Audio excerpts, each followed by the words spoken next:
What software are you using? Streamlabs. Okay.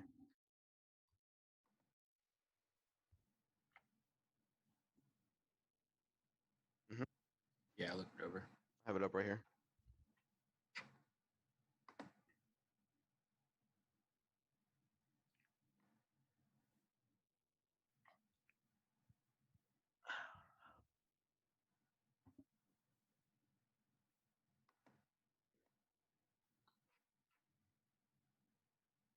Here. Welcome to our first live stream, I guess. I can't hear you. All right, now you can't hear me. Technical difficulty. Should I? Wait. Can? Am I good? I'm not good right now on the audio. This is okay. So we are good. Okay, I think I'm just a little bit. It's a little delay. Yeah. So some working out the kinks here. It's our first live stream. Welcome if you're with us. Thank you, Austin. Seeing you guys can hear us. It's our first ever live episode. Joined by my guys, Miles Davis, Alex Nix. What's going on, fellas? Yo, what's up, everybody? First live episode. Should be exciting. It should be an exciting one. What's going on, everybody? Welcome to the show. Yes, sir. I mean, I'm excited for this. I know we were supposed to do it a few weeks back. Had some technical difficulties. Still having a little bit. We're still trying to get ourselves going here, but we got a big show. You guys know the NBA Finals going on. We're definitely going to touch on that first here. We can jump right in with Game 5. I know we all watched it. Bucks, Suns. Bucks pulled out the win 123-119, going up 3-2. Huge Game 5 here. What did you guys think? First impressions. Miles, I'll give you the floor first. Yeah, man. I mean, obviously, this whole series has been very exciting, in my opinion. I think both of these teams are pretty evenly matched. We're seeing some stars rise to the occasion. Seeing some people have some tough games, but bouncing back. So this series has a lot of ups and downs. And just this game 5 was just an exciting game, and the way it finished with a defensive play and then an offensive play in transition, it was great to see. And Giannis had one of the most epic plays to end a finals game. Caught the alley oop over Chris Paul. Chris Paul fouled him. Don't know why he did that, but Devin Booker still did his thing. He had another 40-point game. He's been pulling his weight out, in my opinion. Been playing very consistent.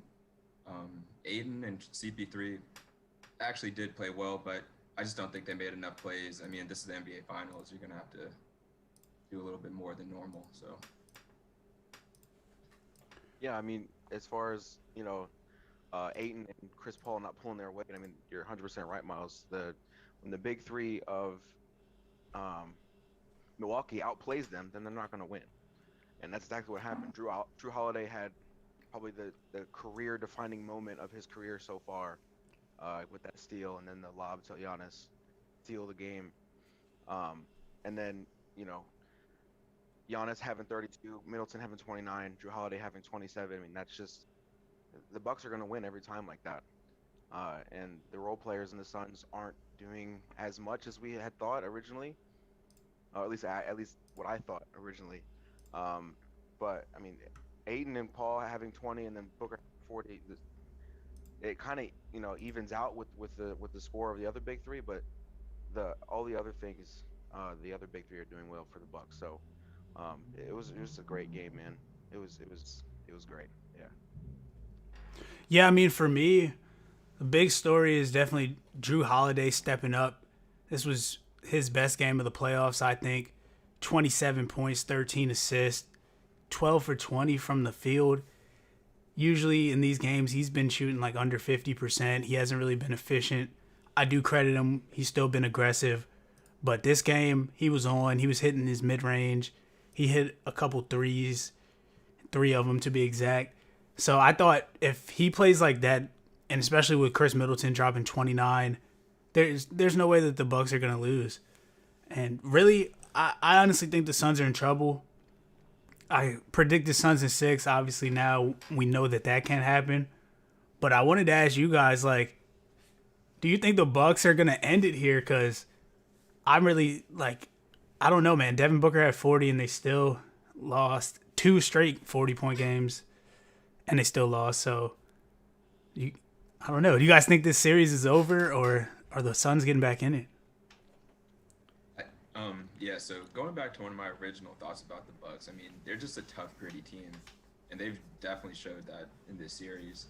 And now it's going back to Milwaukee. Um, yeah, like you mentioned, Chris, I think the Suns pretty much gave them their best shot right there. That was, I mean, you got 40 out of Booker and 20 pieces from CP3 and Aiden. So they gave them all they could handle, but the Bucks I think they're just bigger on the inside. Giannis is just he's just dominating. He's a walking 30 piece in this series, shooting very efficiently. I think it was like 61% from the field. Still struggling mightily on his free throws, but that obviously doesn't really matter too much because of how productive he is on both ends of the court. I mean, he's had one of the greatest blocks in final history this game and one of the best dunks, both in the crunch time. You can say he's not clutch if y'all want, if you guys are a Giannis hater or a Giannis non-believer, but dude's out there making plays in the clutch. Yeah, he's not hitting jump shots, fadeaways in people's faces, but he doesn't need to do that. He can get his buckets efficiently, and I think he's going to close them out in Game 6. I think he's hungry, he's focused, and I think he's going to bring it back. Yeah, I'm not as confident, obviously, now in the Suns as I was before the series.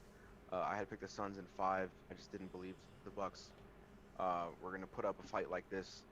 So I'll give credit to you, Miles. I don't understand what has changed with the Suns' mindset in the past 3 games, because in games 1 and 2 they were aggressive, they were dominating this series, and then it switches to Milwaukee, and then it's just a complete reversal, and then now Milwaukee's dominating. Even though the Suns were up 16 in the first quarter last night, they left their guard down. They let the Bucks back in. I'm not sure. I'm not sure what to expect, to be honest. I don't know if it'll be done tonight, or tomorrow night. But I also won't be, obviously be surprised. I still got faith in the Suns, though. I think Chris Paul is gonna have maybe the biggest game of his career with his back up against the wall like this. If Devin Booker can keep doing his thing, yeah, I'm gonna pick the Suns in Game 6. I have too much faith in Chris Paul, and it might be blinding me, but I just think the Suns are gonna pull it out. Drew Holiday's pressing him all the time up the court, every play, getting worn down. Yeah, I think Chris Paul, he hasn't really played too bad. Well, I mean, he had maybe bad for him. Game 4, I think it was, when he had 10 points. He did play very bad in that one. But the other games, I thought he's played pretty decently. Last night, 21 and 11. He was 9 for 15, 3 for 3 from 3. He didn't make the plays down the stretch, though, that I was expecting him to make. Devin Booker didn't touch the ball for a long time. I thought that was a huge stretch of the game. And even with that, I think the main thing in this series right now is the production off the bench. Cam Payne is not really giving them what he has been leading up until this. He only had 6 points, 4 rebounds, 4 assists, which that's not terrible, but he was 3 for 7. And, he wasn't that spark that he's been giving them. They're only using 3 guys off the bench. They got outscored by Pat Connaughton and Bobby Portis off the Bucks bench. The whole Bucks team, honestly, is starting to round into shape, and it seems like the Suns are just falling apart. So I got to go with the Bucks in Game 6. I know, like I said, I picked Suns in 6, so I'm completely switching up. But like Miles said, Giannis is just a walking 30-piece in this series. There's nothing they can do about it.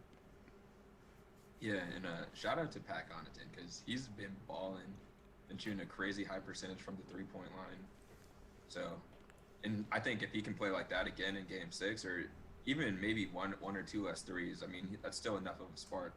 I mean, they're not expecting him to go out and give him 30, so I think if he can give like 12, 15, 16 points, I mean, that might be enough. And then, like you said, Bobby Portis, Also very productive off the bench, great offensive rebounder, second chance points. So I just think the Bucks are just better, honestly.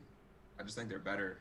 The Suns rely a lot on shooting, and when I noticed when Miles Bridges and Jay Crowder's been playing well, but it's like his points aren't really like affecting the game. Like he's getting them, but it's he's not playing in the second half as much, and it kind of seems like it doesn't matter. So I think the Suns are kind of at a loss. I mean, Devin Booker, yeah, he had 40, but he shot 33 times, which is a lot.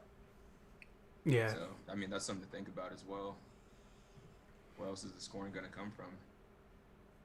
Yeah, and there was one play in particular for me.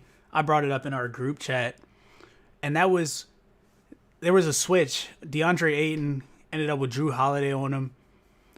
He was calling for the ball at first, but Drew Holiday he was playing aggressive with him, and it just seemed like DeAndre Ayton just shied away from that. He could have easily, in my opinion, just caught the ball and just turned around and just dropped it in the basket.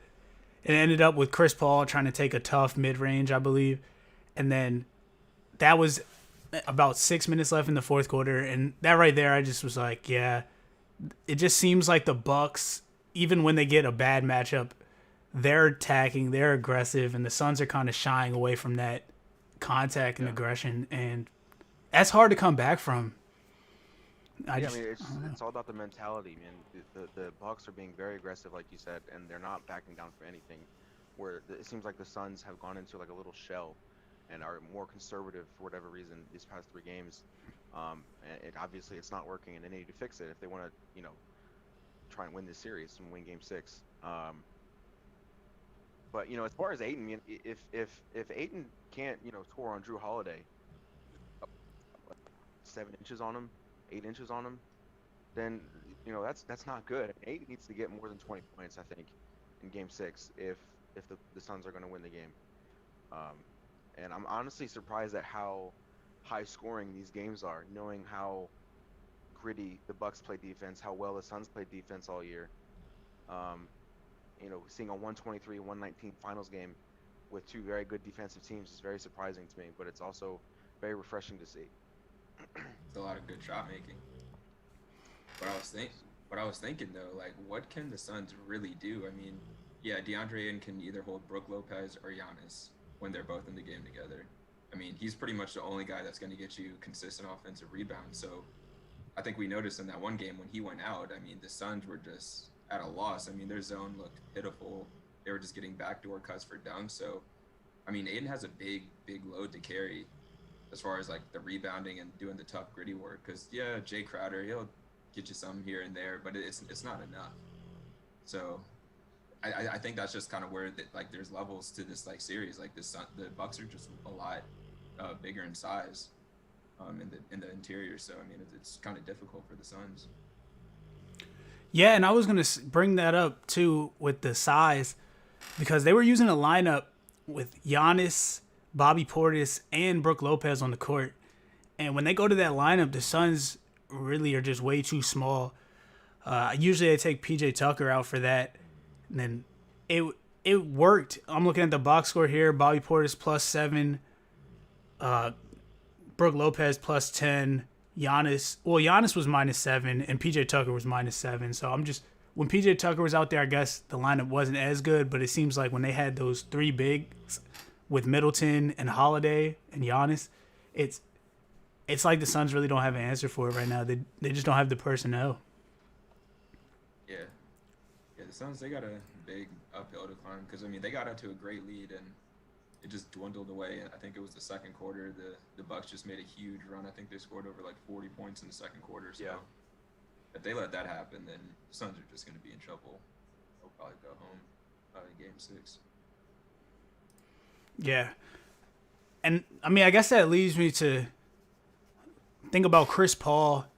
What happens to his legacy if the Suns don't pull out this series after being up, 2-0 after the first 2 games? I don't think it really does anything to his legacy, to be honest. I think it'll just stay where it's at right now.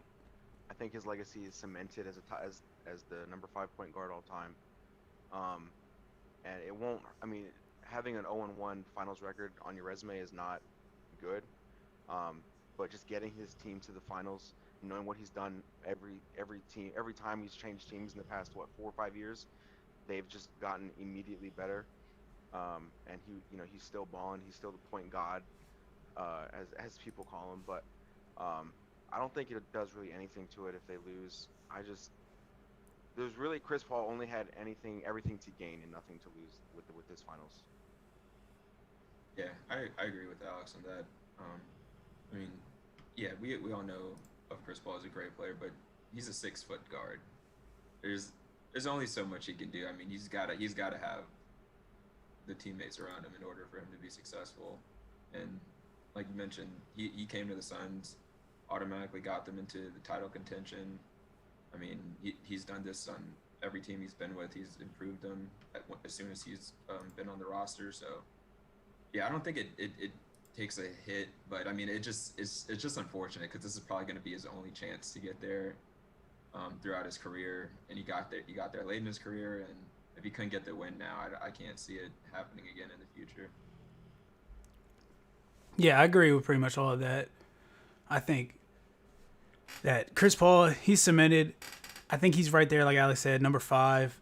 I don't really know if he was going to move up with the championship because the guys in front of him got pretty stacked legacies. But, yeah, I think he's solid right there at 5. And I really think, though, when I think about the great point guards, I'm always going to kind of remember Chris Paul as a guy who was really great, but he just never put it all together and got it done, you know? So it's tough, man. I actually was growing on the idea of him winning this championship. I wasn't big on it at first, but I wanted to see him win, and it's a little disappointing. Yeah, but it's like you think all the little point guards that did win, which is who? Like Isaiah Thomas, maybe. Yeah, Isaiah Thomas and Stephen Curry, pretty much. Yeah. And they've had stacked teams. I mean, Chris Paul has never really been on a team as good as any of these little point guards. So I can't really hold that against him because obviously Steph had Kevin Durant for 2, Klay Thompson. I mean, I don't think Chris Paul has played with anyone as good as like Stephen Curry. I mean, you can make the argument for Isaiah Thomas, but I mean, back in his time, his teams were stacked too, with Joe Dumars being one of the best shooting guards at the time. Obviously not the best, but I don't know. I don't want to hold that against him just because like he's just, like I said, he's 6 foot. He can't dominate both ends of the court like LeBron or Kevin Durant can, or Giannis. So there's a limit for how much like I kind of expect from him, I guess. 100%. And we got a question from our boy Austin. He asked us, who do we have as our top 5 point guards? So I don't know if you guys want to go first or what. And then he also says here, Magic, Stockton, Isaiah, Nash, Kidd, question mark. Disrespectful, Austin. It's an interesting list. It's a little disrespectful to Steph Curry. He put a question mark though, so I mean, he was asking. He was asking more than telling. I'll give him the benefit of the doubt on that one. Yeah. No, I'd say Magic, Steph, Isaiah Thomas. After that, it can be like a crapshoot. Maybe no, because we had this discussion earlier. We all agree that Chris Paul is better than John Stockton. Jason Kidd, that's the one for me. Or Nash. Nash was really good too. Yeah. Jason Kidd's like second all time in assists and steals, like right behind and 3-pointers made too. He's like top 5, I think, for 3-pointers made. Yeah. Or top 10. Yeah. So yeah, I mean, I think for me it's got to be CP3 and CP3 and Kidd rounding out that top 5. I don't know though. It's so tough. It's a tough question. So tough. Yeah, I mean, just off the top of my head, honestly, personally, I'll take Nash over Kidd, but I'll have like the rest of mine the same: Magic, Curry, Chris Paul, Steve Nash, and Isaiah Thomas. Yeah, not in that order, but yeah, that would be my top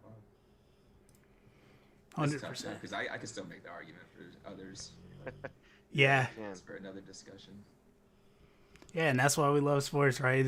There's always a discussion to be had about this stuff. And I know probably in the off season we'll get into more of these we'll zero in, make some lists, get on our tier rankings like we did in one of the past episodes. But yeah, I mean, for right now, I do got to do a little bit of housekeeping here. If you're watching the stream right now, go ahead and give us a like. It really helps us out, gets us in front of more people. That's how YouTube works, you know. More likes, more people watching. So help us out, vibe with us. But we can move on though. I want to talk about Team USA a little bit. Dame Lillard. Do we have to? Do we really have to talk about them? Yeah, man. I really do. We really do. We really do. Because they added JaVale McGee and Keldon Johnson to the roster. I don't know if you guys really know about Keldon Johnson like that. I don't. I don't. I remember him because he went to Kentucky. He's a solid player, but like I could Team USA worthy? No. definitely not. No. Look, How did he even qualify? this Pop past got him on the team. this past week for Team USA, or past 2 weeks, has got to be like the worst it's ever been for Team USA basketball. Especially since we started implementing pros onto the roster. Like losing to Australia and who else did lose? Nigeria. They lost to Nigeria. I mean, give credit to those teams, I guess, but when you have Kevin Durant, Dame Lillard, Bradley Beal, Jason Tatum, all in the starting lineup, and you lose a game, I don't care if they've barely played together, if the coaches don't even know what to do, but just the talent alone, they should be blowing these teams out. And I know the referees, they officiate the game differently in FIBA compared to the NBA, and the rules are a little different. But regardless, we're still talking about Kevin Durant, Dame Lillard, Bradley Beal, Jason Tatum, and then everybody else on the bench, Zach LaVine being one of them. I can't remember who else is on the bench. It's just a bunch of really, really great all-star caliber players, and they're losing to these teams. And then they add JaVale McGee and what's his name? Keldon Johnson? Yeah, Keldon Johnson What? of the San Antonio Spurs. There's no better big men from the United States that are playing that they could have gotten on the squad right now. Well, Keldon Johnson's a guard. He's 6'5". See, I didn't even know that.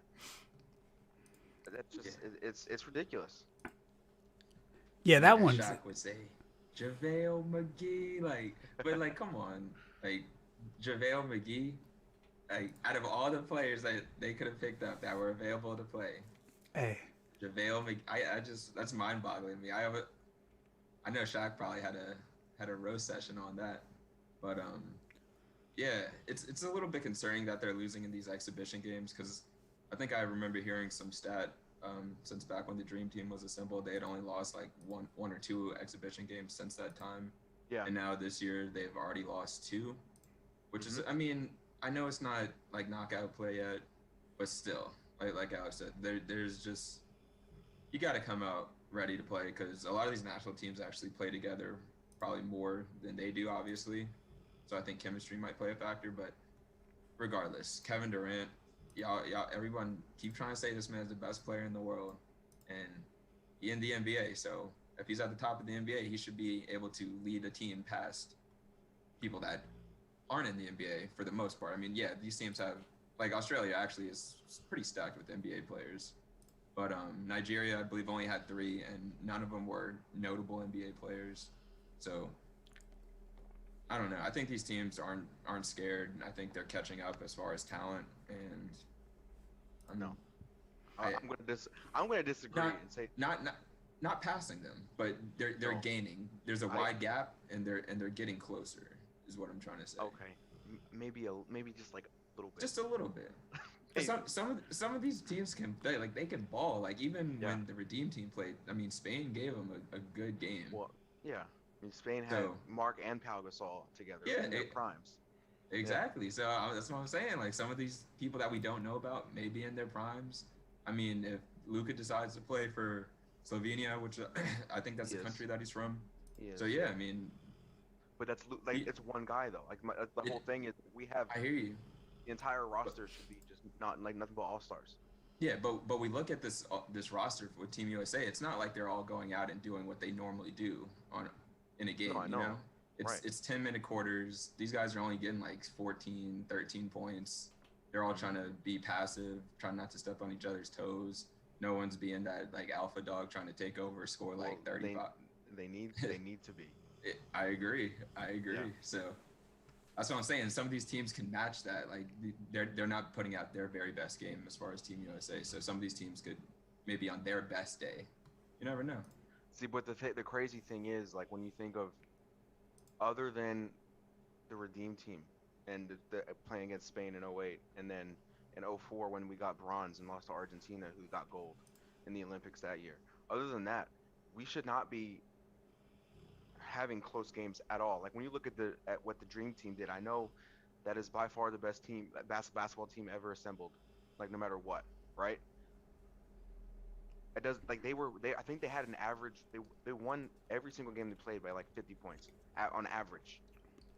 So like that But that's what that's what the precedented level is. That's what the standard is. right, We're losing games to teams that barely have NBA talent, and if they are NBA talent, they're not KD or Damian Lillard or Bradley or Zach Levine even. It's exactly. embarrassing. That's what I'm saying. Like we don't have our best talent out there. We don't have LeBron. We don't have Stephen Curry, James Harden. So we don't have our Right. best talent out there. Like we have Zach Levine. No, Yeah, but Bradley. we still have Like, so many all-star caliber players, and these other teams only maybe have one guy like Luca, for example. agreed. But I'm telling you, some of these dudes from these other I'm telling you, teams it's more can than one hoop. guy. Yeah, I was gonna Yeah, say I'm they're, telling you, some of these dudes can Look, hoop. I no, I get that, but they're not on the same level as Team USA is. It's not close. but with the chemistry factor, these dudes can play well enough.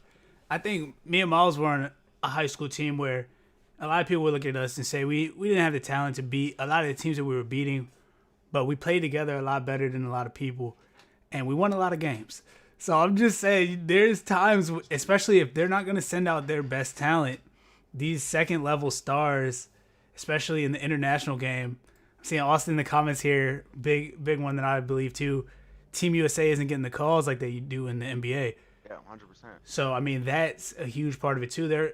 They're still adjusting to the officiating. I'm not too worried though. I still think we got the best player in the world. I know me and Miles disagree on that, but Team USA, we got the best player in the world playing for us. So usually in basketball, that'll mean you win the championship if you have at least quality players around him. So we're taking that to the bank right now. Team USA all the way. Let's go. Oh yeah, like there's no doubt. I don't have any doubt that they're gonna win the gold. It's just the fact that they're letting these games be close at all, is what's annoying me. Yeah, I feel that. I would agree with that. It's to the point where every time Team USA goes out, we gotta put on a show. We gotta show people Exactly. you know the very best basketball. It's like a responsibility. But yeah, I mean, we can move on. Talk about one more basketball related topic. Dame Lillard. A lot of talk, man. He's in some trade talk. Apparently, he requested a trade. Then now he's denying that he requested a trade. But he does say he wants the Blazers organization to be more urgent about winning a championship. Still says he hasn't really made a firm decision on his future. But that means we can still speculate, though. I mean, do you guys think he should go? And if so, where? Yeah, he needs to leave. He needs to leave Portland. He should go to one of like three or four places, and it's uh, L.A. being like the obvious choice. Um, New York would be, I think, amazing for the NBA and for the city of New York, obviously. I'm gonna be biased here, obviously, and I think pairing him with Joel Embiid would be ridiculous. Um, and other than that, actually, I think I don't really see another like good fit for him for a team that really needs a scoring guard to come in and just do what Dame does. But yeah, he needs to leave Portland because they're just not doing what they need to do.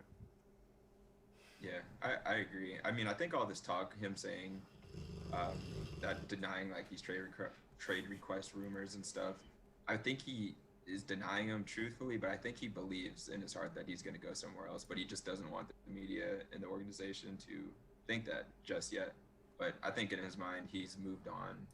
I mean, he's had some great years in Portland, but I mean, he's struggling in the playoffs every single year, losing to teams that he shouldn't be losing to sometimes, and not just losing, like going out really bad sometimes. And yeah, he's had some amazing performances within those series, but they just don't have enough pieces. And when you look at their team on paper, they actually look like a really formidable team with him and McCollum and Nurkic in the center. I think that like those are three really solid players. And Robert Obviously. Covington should be a solid role player, and Melo when he shows up, they should be good. Yeah, that's what I'm saying. But it's like their defense just isn't what it should be, and they are pretty much hit their threshold with how good they can get. I think, and especially in the West too. These teams are going to pass them at some point. And Damian Lillard's not getting any younger. I think he's probably in his 30s or maybe like 29 or something like that. I'm not sure. But 31. 31. See, he's starting to get up there a little bit. So I think he should move on from Portland. I know he wanted to retire there, but they're wasting your talent, in my opinion. I agree. Yeah. I want to see him on LA. So they can get someone to rival the Nets. Yeah, we'll see. I mean, I don't want to see that. I want to see the Nets win the championship. Kevin Durant, after these Olympics, he's gonna go and win the championship. It's gonna be great. It's gonna be great for the NBA. This was their best year great for to him. win it. Nah, Kyrie get right, James Harden get right. They just need one of those guys to be right, and they should be fine. Yeah, but if LeBron and AD. If they also get right, it's a wrap. It's just gonna be like the Bucks. Like Lakers would be too big, and then especially if they were able to acquire Lillard somehow. Come on, man, that's a wrap. That's just a wrap. That's a wrap. Don't care who you got on your roster. We not worried about it. We got KD, man. I'm telling you, he's the best player in the world right now. He's gonna continue to show it. Yeah. Look, and the more that I've thought about it, just to touch on this topic just real quick, the more that I've thought about it is how are we saying this when he can't even get past the second round? Like, Miles, I agree with you 100%. I agree with you now. I know. The threshold. And It's literally his foot was on the line. Like, oh, man. They still lost. He still lost. This was the old days before replay. He would have won a championship. So, like, hey, man. You can't say that when you lose in the second round. You just can't. With James Harden. Because his foot was on the line. I mean, hey, but still, the second round though, like we're not even talking about the champs though. Like, I mean, it's to the champs. They would have won. Possibly, not yet. Don't be disrespectful. But if KD's the best, he's better than Giannis, right? He is. And then they get in. Yeah, I mean, I don't know though. I don't know if KD gonna average 30 and 13 in the finals, but I mean, he already did. What? Didn't he average 35 in the finals? Yeah, with Steph Curry and Klay Thompson. I mean, that's all he had to do. 35. Yeah. You say that's all he had to do. It was easy. Do you know how many open looks he got? I mean, he made it look easy too. I mean.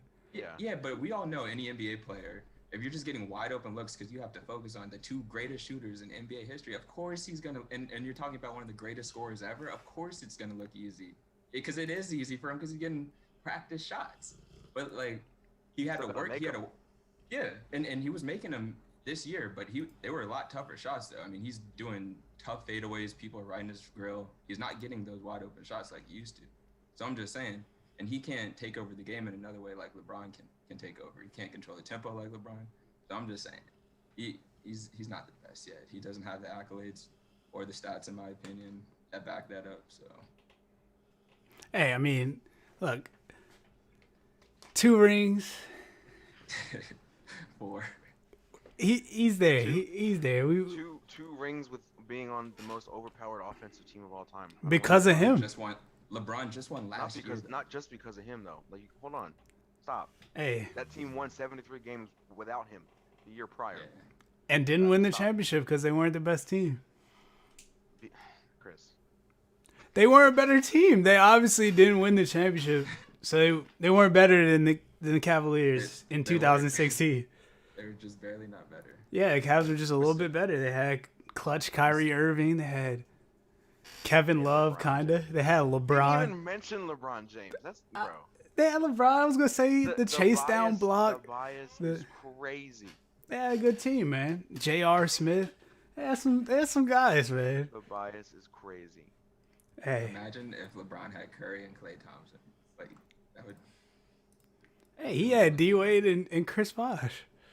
an old kind of broken down D Wade when he definitely wasn't in his prime anymore. But Nah, no. When he first got there, he was a beast. Chris Bosh is not on the same level as Klay Thompson. Stop. Different role. He's just, Doesn't matter. but he's just not. He's just not Same, better on the offense same, or the defense. same level. At the same level. Doesn't matter what his role is. The same level of it. Klay Thompson guarded the best. Klay Thompson never guarded the averaged best 25 and perimeter 10. because he had to guard the best perimeter defender, and he had Stephen Curry and Kevin Durant to score. Was And Chris then when they Bosh needed, Yeah, Chris Bosh averaging 25 and 10 on the Raptors he Finals. was. on the I'm talking about on the Heat. When we're talking. He had to play a different role. We're talking about the That championship. doesn't mean he couldn't have done that. He just had to play a different role. but if he could have done it, he would have. Because Klay Thompson in Game 6 in 2016 had 46 piece with 11 3-pointers. So if you got a player, you got 3 players on your team that can drop 10 plus threes in any given game. Nobody else has ever had that. So, like I said, Kevin Durant, his career is obviously legendary. He's all-time great, but he's just not on the level of LeBron. And even this, and we're talking about a LeBron going into year 19, and he's just now. Y'all are just saying he's surpassing him. Like That's all I'm saying. Is right now. I'm not saying that But in like, his he career hasn't wise done that it. he passed But what him. has I'm he- just saying But that. what has he done enough to pass him though by making it to the second round and almost getting there? Like, Hey, he was So we better. don't- He was better than him this year, and I think he'll be better than him moving forward. all right, we'll see. LeBron was one LeBron of the won in MVP 2020. front runners before he got hurt. I mean, Kevin Durant would have been. He only played like 30 games though. What do he have though? How many times has he been an MVP front runner when he's been fully healthy? I mean, he's won MVP before. I like- know, but right, Once. LeBron has won what 3? What right 3 or 4? Four. 4. Got quadrupled the amount of MVPs. Dude, KD was averaging 27, 7, and 7. So I mean, he would have been up there, shooting 54% from the field. He didn't have. That's not as good numbers. 45% from Dame three. Lillard was one of the front runners. Hey man, I'm just saying, I'm just saying. Look, 45% from Kevin- 3. I'm just saying Kevin it's not. Durant. It's not. It's not. 50, a 40, 90. 100%. It's not a 100% guarantee that KD would have been the MVP front runner because Dame Lillard had better numbers than that, and he wasn't. KD was on a better team. But you're not understanding my point. Like, what do you mean? If he was a top 2 seed putting up those numbers, he would be on there. I disagree. KD has been on a super team his whole career, pretty much. Let that sink in. See, and then Like, look, I'm gonna pull this comment up too. Thank you, Austin, coming to my defense here in the comments. He said he's a LeBron stan, and we know that, but he thinks KD is better than LeBron at the moment. Thank you for that, Austin. I appreciate the support there. They also thought, hey Austin, they also thought Kawhi was better when LeBron got hurt that year too in 2019, and we all know that wasn't the case either. So, just saying, they thought Stephen Curry was better in 2016. Like they've been thinking this for years and years, and it still hasn't happened yet. There's no player that has done enough to surpass LeBron. Maybe like tie him at the moment, but nothing to surpass him because LeBron hasn't declined enough for somebody to surpass him yet. Yeah, I mean, look, man, I was just gonna say LeBron should stick to basketball because I watched the Space Jam. His acting, even his acting was a little. He's definitely not Jordan in that aspect either. So he's. I don't know, They man. got to be the best basketball player look. and the best actor. I mean, look, we I think growing up, we all thought Space Jam was just this amazing movie. Yeah. Watching it as an adult, it's not that good. Like, it's really not. really not. So now us Space as Jam is adults great. watching Space Jam 2, we all expected it, like to have the same effect that Space Jam 1 had on us, and it wasn't gonna happen Yeah. regardless of what. It wasn't We're gonna too happen at old. all. We're too Yeah. old for that. No, honestly, if I'm being honest, I actually enjoyed the movie. It was a solid movie. I don't even want. I just think LeBron a little too stiff. You gotta loosen up a little bit. Hey man, that's what happens when you've been in the finals half your life. You don't get as much acting practice. I can dig it for sure. But yeah, I guess we can move off of NBA and basketball in general. I wanted to get y'all take a little bit on some UFC. There was a little fight over the weekend. It was on ESPN, so I could actually watch it for free. No sketchy streams or nothing. But Miesha Tate made a return. I don't know if you guys follow. I know Miles probably knows who that is. Miesha Tate, TKO victory over Marion Reneau. I can't pronounce her name, but yeah, Tate didn't fight for almost 5 years. Came back. She looked good. I don't know if did you see that fight, Miles? Did you have any thoughts? Yeah. No, I didn't see the fight, but I did catch the highlights, and yeah, like you mentioned, she hadn't fought in a long time. She retired. She didn't think she could do the fight game anymore. She was a former champion at one point. She's like one of the first like pioneer like women fighters that was like early on in the sport. So it's good to see her come back and win in a definitive way with the TKO. She used to fight Ronda Rousey back when they were both in their primes. Had some of the most epic fights, not just for women, but just fights in general. So, yeah, it's glad to see her back. Yeah, I mean, the other fight, too, was Islam Makhachev. Now, he's a Russian dude. He trained with Khabib, like, all the way coming up. Khabib was actually at the fight, and he looked great, man. I'm looking at this guy now. He's 20-1. 4th round submission off the rear naked choke over Thiago Moises. Dude, I don't know if you saw this fight, but I really am hyped up for this guy.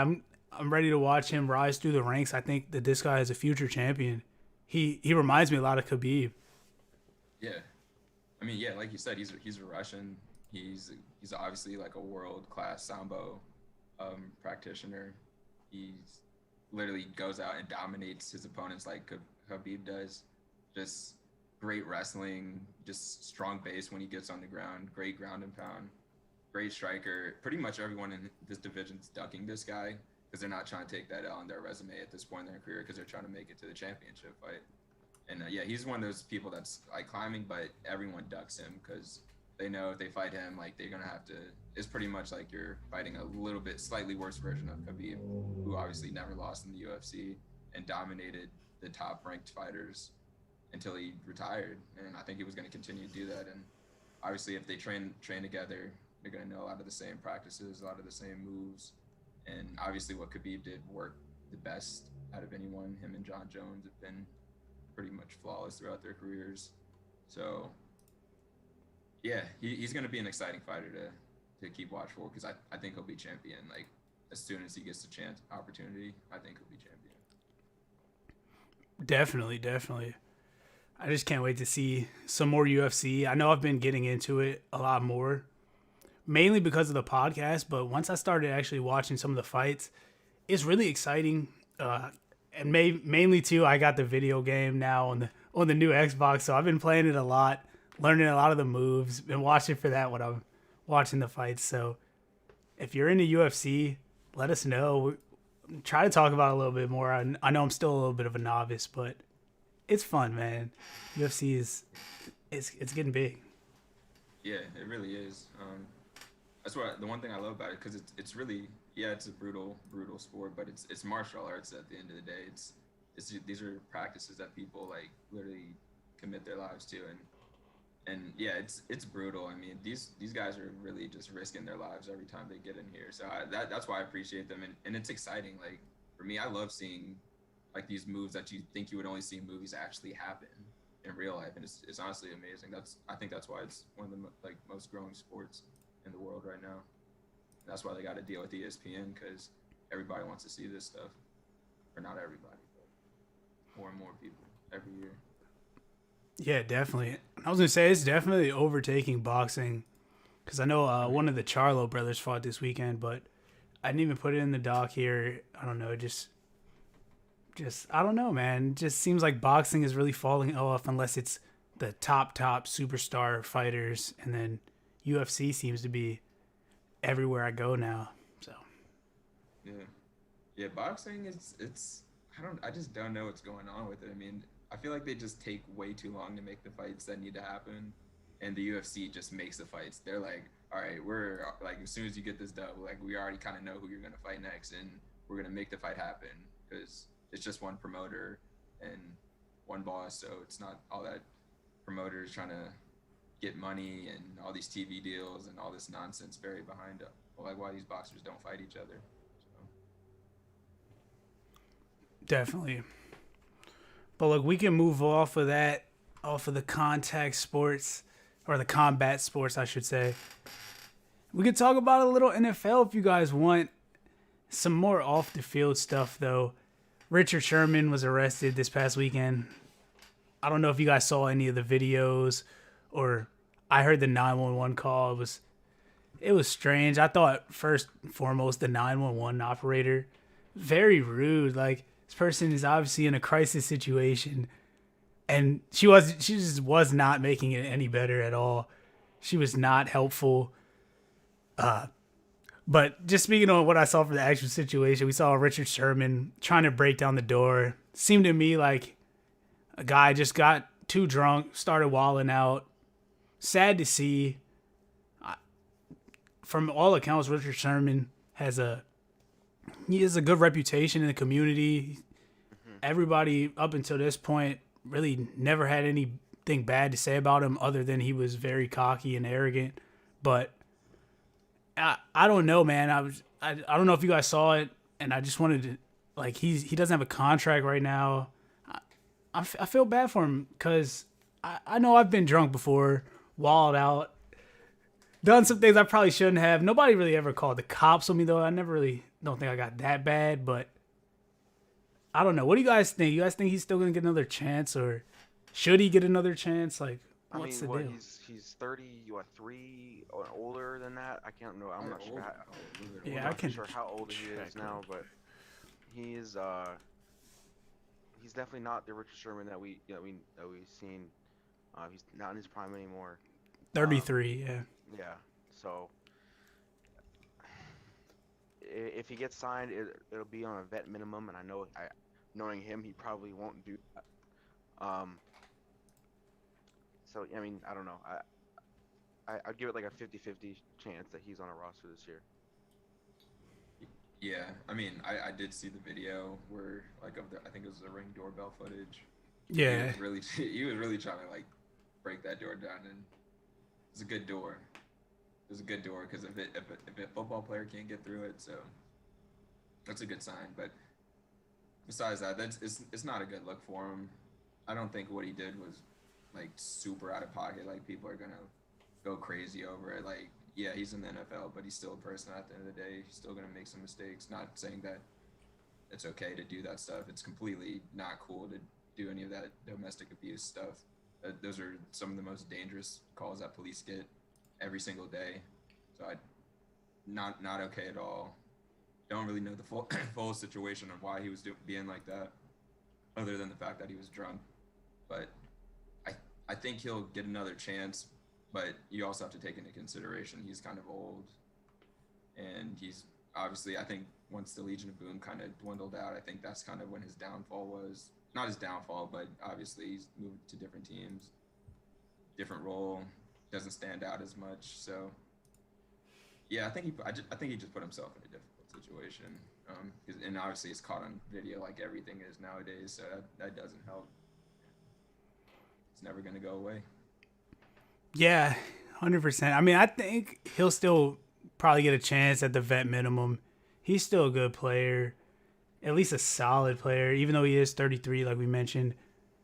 It's not a good look, but I'm hoping his reputation up until this point will kind of give him a little bit of leeway. You know, he's not getting away with it because he's still facing his legal charges. He'll probably face maybe a 1 or 2 game suspension from the league or something like that. But yeah, I mean, we'll see what happens with him. I am excited to start talking about some more football, though. This July is actually the last month without NFL football games. So we're ready for it here. I know you guys are ready for it here. I got my man Juan Pena in the chat saying what's up. So what's up, Juan Pena? Thanks for joining us tonight. It's good to see you in here. Go ahead and like the stream if you haven't already. And that goes for everybody watching. Help us out. But yeah, we can move off the NFL. Talk about some more serious stuff happening. Didn't want to bring this up because it hit kind of close to home for me. There was a shooting outside of the National Stadium last night during the game. It was in the 6th inning, I believe. Happened right outside the third base gate. Game was stopped immediately. Police say 3 people were injured. Tough situation. I had some family that was in attendance. So, I mean, it's good to know that everybody that I know was okay. But just a crazy incident. I wanted to know if you guys had seen anything about it or had any thoughts on it. Yeah, I saw a little news report about it last night when it happened. Just reckless behavior, just a bunch of nonsense, and it's unfortunate that people got hurt during that because nobody's expecting that when you go into a baseball game. No one should have to expect that. So Yeah, no, I didn't hear anything about this until just now. It's just a shame, man. Whenever things like this happen, people are just trying to have a good time. We've been in lockdown for or just quarantine, whatever you want to call it, for the past 18 months, not being able to do stuff, and now we're finally able to do things and again, and things like this happen. It's just it just takes all the joy that we have away, like when we get back together and are able to be humans again. Definitely. Just wanted to bring that up. It's not cool at all. Anybody out there knows that it's a rough situation, but I'm just glad that majority of the people that were at the game, I don't think it was anybody that was actually like at the game that got hurt. So it's, I just, you go to a sporting event and you expect to have a good time. You expect to, you expect to be safe. So it's just unsettling for sure. yeah, I think the location of the actual stadium can kind of lead to some of that activity, just because of the neighborhood it's right next to. So 100%. Because I've worked pretty close to National Stadium, and I've seen how it gets from the one block, then you walk over to the next block, and it's completely different, to say the least. So it's Definitely. it just needs to stop, and it's just bad. Yeah. I mean, I guess from there, I mean, we can move off that. It's not fun to talk about that stuff for sure. But the last thing I just wanted to mention quickly here, NHL expansion draft is going on this week. The Seattle Kraken, it's a new professional team that will be around. So shout out to the city of Seattle, the Kraken. I really just wanted to bring it up because I love the name and the whole concept. So Yeah. I think it's good for just sports in general. Yeah, see, whenever I know Seattle has very passionate fans, and it'll be good for them to get another franchise. They need to get an NBA team back up there. Facts. When the Sonics were there, watching old highlights of games, from where it was Sean Kemp or the Ray Allen days. Even KD was on there for a year. Yeah, for a year. Seeing their fans, they were very passionate, and I feel like the NBA is just better if there's a team up there. So yes, shout out to the fans of Seattle and the Kraken. That's awesome. That's an awesome name. Yeah, that's a dope name. Yeah, that's good to see that. Sports organizations are expanding, getting into other big metropolitan areas. It's just obviously good for business, good for the economy. So it's great to see. Definitely. I'll be watching out for them. Probably not so much. I mean, I'm not the biggest fan of hockey, but we'll keep an eye out, see what they do. But yeah, from there was one big thing. I know I talked about it a little bit. Didn't promote it probably like we should have, but we're going to be giving out this Dennis Rodman picture right here. So if you want to win this, I put it up on the screen here. If you want to win this picture, all you got to do when this stream goes once we're done, go ahead and comment on this stream, and then next week we're gonna win. We're gonna give it away to somebody that commented. So comments, likes, subscribes, those things help us out, help us grow, get in front of more people, be able to do more of the stuff that we want to do, and just really have fun with it here. So yeah, comment on this video, and you're gonna get a chance to win this Dennis Rodman picture that's on the screen right here.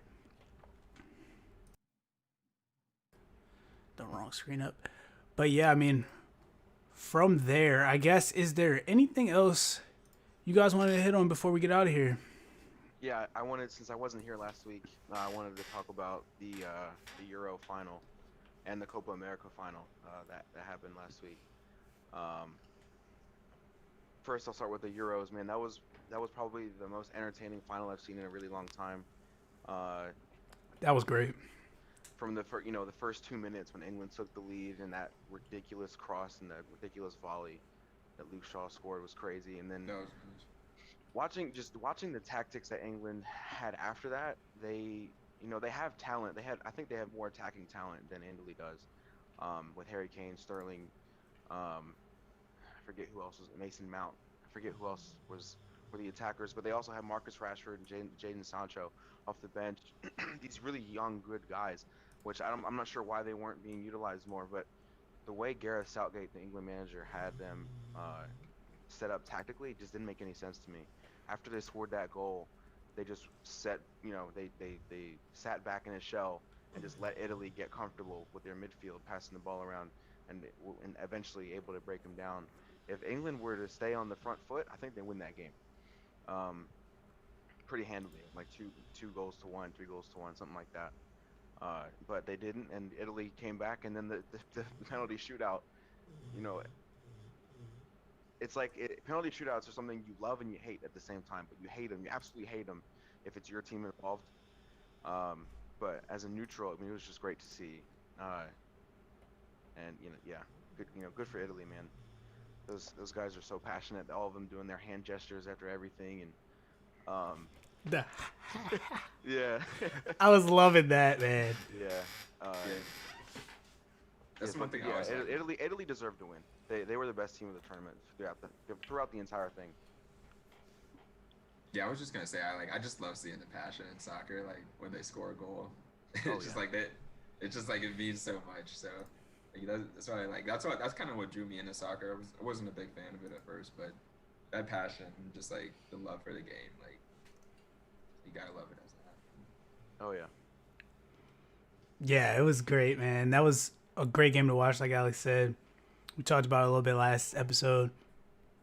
Alex, you're starting to sway me on the soccer. It's, like I said, the international play is really exciting. These dudes play really hard. I've even been watching the Gold Cup. Not the level of talent for sure that was in the England or the Euros, I'm sorry, or the Copa America, but it's still cool. USA played Canada today. I'm not sure if we won that one, but we won it. I think 1-0. And Team USA, they don't even have their stars. They don't even have Christian Pulisic, Weston McKennie, Gio Reyna. They don't have any of these guys, I don't think, on that roster. So I mean, yeah, good for them for winning that game. But shout out to Messi too for getting that Copa America. I think his Instagram post now has it's the most liked sports photo ever on Instagram. 20 million. Like 20 million likes on Instagram. Yeah, I've seen that. yeah. So that's crazy. I mean, he deserves it, man. That was the one thing that has eluded him for his entire career, just getting that major international trophy for Argentina, and he finally got it. So good for him. Good for Argentina. They were going crazy, I'm sure, because everybody down there in Latin America, they go crazy. Should have had that World Cup too. Yeah. Nah, they weren't bad. Yeah. They weren't bad. They weren't better. They weren't better was than Germany. Yeah. Hey, they was in it to the last second though. They were. It was that was a good game as well. Yeah. If he would have had that World Cup plus this, Yeah. there would have been no argument at all for who was the GOAT soccer player if he won that World Cup. And we have a question too from Andres. What's up, Andres? Good to see you in here, man. He said Messi or Ronaldo. I know we kind I of love touched on this. question. I love Yeah, this question. but yeah, go ahead. Uh, if I had to choose one, if I think whoever's which one's better, it's Messi. But if I had to choose one to win me a game, I'm picking Ronaldo every time.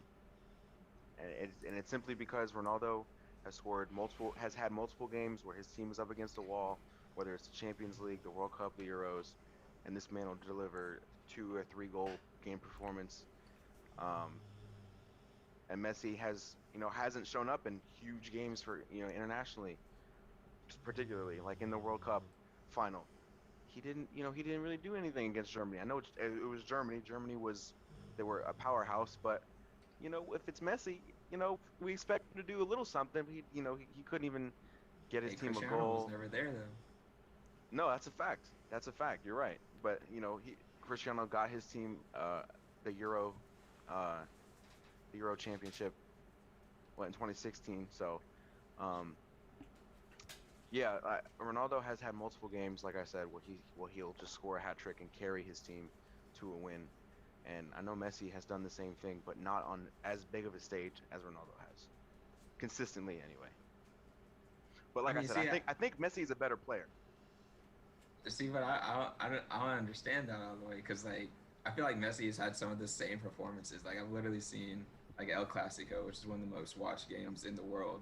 Messi is literally taken over, dominated the game. Like they're literally like elbowing Right. Messi. Like they're trying to like hurt this dude out here because he's embarrassing them in the most watched game. And yeah, I think Messi's got 4 Champions League titles. I mean, he's still he's Right. So, like for example, right when Ronaldo moved to Juventus, his first year at Juventus, they were down 2-0 after the first leg in the Champions League. I think they were either the quarterfinal or the round of 16 to Atletico Madrid. On the second game in Italy, so at Juventus at home, Ronaldo puts up a hat trick and they win 3-2 on aggregate and they win the game. Or in the World Cup against Spain, he scores. I think that the score was 3-3. Ronaldo scored every single one of those goals in the World Cup. So like just performances like that, where it's just Ronaldo against literally everybody else. Yeah, I'd pick Ronaldo just for to win me one game in his prime. but who do you think has had more club success? Oh, Messi has. Well, actually, that's tough because Ronaldo has what four? I think four or five I think five. I think 5 Champions League. five Champions One Leagues. more than Messi. Messi has four, but he has the more success winning in Spain. He has more goals. I think in La Liga. I think he has the most goals ever in La Liga. Um, so yeah, I'd say Messi. I still can't get over that 94 goals in the season overall competitions or whatever it was, 91 or something. I think it was like Like 92. Yeah, yeah, 92, that, and within a calendar year, it's if you really unbelievable. think about it, that's insane. It's unbelievable. That's Yeah, insane. yeah, The clip that he's scoring at. yeah. Yeah, it's messy for me. Even though, And like when you no, go ahead. sorry, not I mean no, go ahead. I didn't mean to cut No, what were we about to say? No, I was just like when you watch Messi play, like he's also a fantastic passer. Like he breaks down he's just pretty much he breaks down the defense by himself pretty much every game and yeah, Alex always alludes to sorry, excuse me. Cristiano Ronaldo's scoring a lot of goals, but he's always in that position too, and that's what they need him to do. Sorry. But Messi Messi, he's asked to like kind of like be like the playmaker and score the goals. That's kind of why I think of him being better because he's playing like a center I field agree. position and he's kind of like all over the pitch He's and he's an amoeba, bro. He does it. He goes everywhere. He's Like- literally everything. Yeah. like his chip passes like in close like and when you just really watch it, it's amazing to see. Yeah, like I said, I think Messi is a better player.